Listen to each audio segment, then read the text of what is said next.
In 2019, the U.S. Mint began issuing specialty coins for each state celebrating innovation. Each state selects an innovator or innovation to represent their state. Governor Mills nominated University of Maine alumnus Bernard Loan.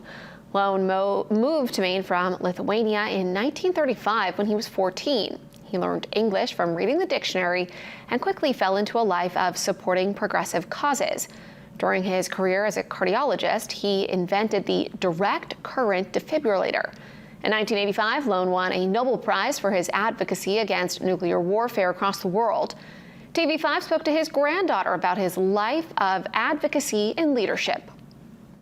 He loved people so much, and he was so curious about the world. And for me, I think that the attribute that meant the most to me was just his boundless curiosity. He would have been so proud. And even as he would say, oh, don't be obsessed with money, he would have been thrilled to do this and also to represent Maine.